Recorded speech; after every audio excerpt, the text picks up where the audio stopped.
Здравейте, приятели! Казвам се Мишо Иванов и работя като екскурзовод Мароко. Автор съм на книгата Ислямът и последния пророк Мохамед.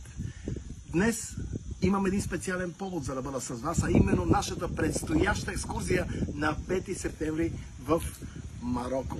Ще бъде много различно. И при нас е различно. Ще бъде интересно по проста причина, че при нас е фиеста, при нас е купон, при нас е много смях, при нас са танци и песни, при нас е много история, при нас е много професионализъм.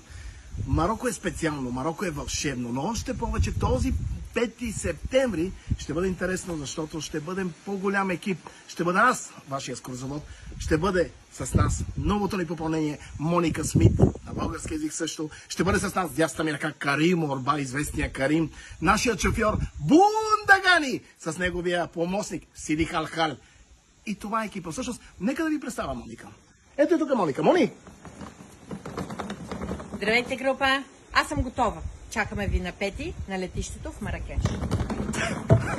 Моника е готова. Едно нещо искам да ви кажа. Съвършената ваза не може да се направи от ръцете на лош майстор. Защо ли? Защото ние го можем.